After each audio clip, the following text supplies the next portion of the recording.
দেখো বন্ধুরা, তোমাদের আগেই বলেছি এটা পুরনো ভিডিও, যেহেতু আমরা 2 বছর পিছিয়ে গেছি সেই কারণ সেই ভিডিওগুলো আমি এখন দিচ্ছি। সেরকমভাবে দেওয়া হয়নি আমাদের ভিডিওগুলো, তা এখন ভাবলাম ভিডিওগুলো দিয়ে তোমাদের সঙ্গে শেয়ার করি। তো আমরা কামাখ্যাতে নেবে 10টার সময় নামবো, বা এখন চা বিস্কুট খাওয়া হচ্ছে, 10টার সময় নেবে।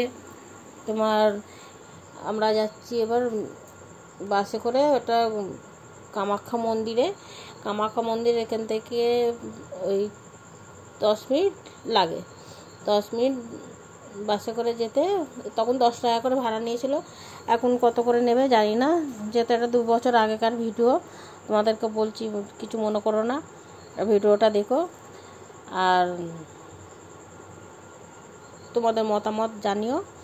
দিয়ে এবার অনেকটাই তো রাস্তা, আর খুব ভালো লাগছে, সাইড দিয়ে বড় বড় পাহাড়, আর এরকম রাস্তা কেটে কেটে বার করেছে, এরকম যাচ্ছে ঘুরে ঘুরে কামাখ্যা মন্দিরে যাওয়ার পরে আমাদের কোনো রুম বুক করা ছিল না। সেই রুম ওখানে গিয়ে আমরা অনেক খুঁজেছি, এদিক ওদিক পাইনিকো।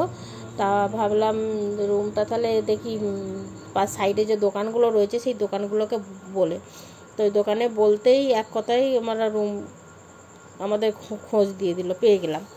এমন কিছু ভাড়া নাই, 600 টাকা করে নিয়েছিল তখন। এখন জানি না, যে রুমে ঢোকার পরে তখন বললো কি না যে 12টা বাজে, বলছে তোমরা সব মঠে ভোগ খাওয়াচ্ছে, তোমরা ভোগ টোগ খেয়ে আসো। তা আমরা বলছি পুজো দেবো তো, বলছে কোনো অসুবিধা হবে না, একে ভোগ খেয়ে পুজো দেওয়া যায়।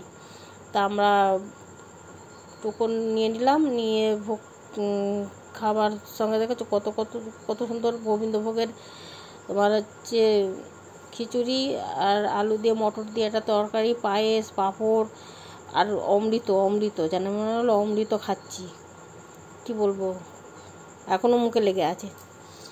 পুজোর লাইন দিয়েছি তখন কটা বাজে, পুজো টোকন করতে করতে 2টোর সময় গেছি, 2টো থেকে পুজো দিয়ে বেরিয়েছি আমরা, তখন প্রায় 6:30 বাজে।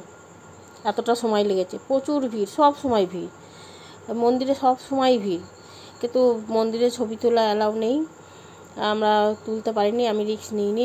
হয়তো কভার ছিল, করতে পারতাম, যা তোমরাও করো না, বলা যায় না, বাইরে তো সিকিউরিটি ঘুরছে সব সময়, তে ভিডিওটা করিনি। আর আমরা খুব এখানে মজা করছি। আর এই যে বৌদি দাদা তো বসে থেকে মানে পা ধরে গেছে, দাঁড়িয়ে পড়েছে। দিয়ে সব থেকে মজা কী লেগেছে জানো বন্ধুরা, আমরা যখন পুজো টুজো দিয়ে বেরিয়েছি, ওখানে ভেতরে ধূপ মোমবাতি কিচ্ছু জ্বালাতে দিচ্ছে না, শুধু জাস্ট পুজোটা দিচ্ছে আর মাথায় একটু হাত দিয়ে দিচ্ছে, আশীর্বাদ দিচ্ছে, ব্যাস ওইটুকুনি। আর ওদিকে যে পুকুরটা আছে, মানে পুকুর বললে না, ওই যে যেখানটা মেন জায়গা জল নেয়, সেইখানটাতে খুব ভিড় আর খুব অন্ধকার, প্রচুর অন্ধকার, শুধু একটা মোমবাতি জ্বলছে, বাস, মানে পড়ে গেলেও কিছু করার নেই, এতটাই পরে একটা ওখানে গেলাম, দুটো খাটে 5 জনা মোমবাতি নারকল দিয়ে করে শুয়েছি আমরা, দিয়ে সন্ধে হয়ে গেছে, প্রায় শোয়া হয়েছে। যাই হোক, এরমভাবে শুয়ে সকালবেলা উঠে দেওয়ার পরে আমরা হঠাৎ শিলং যাব বলে হয়ে গেলাম, প্ল্যান করেছি। আমরা ভোরবেলা উঠে পড়েছি, শিলং বেরোবো, আমরা রুম ছেড়ে দিয়েছি। আমরা বাইরে যে কামাখ্যা মন্দিরটা এখান থেকে সাইড থেকে দেখা যাচ্ছে, বা পাহাড় কিন্তু একটু ভালো লাগছে, সুন্দর। তা আমরা এখন রেডি হয়ে গেছি, আমরা এখন শিলং যাবো, তোমরা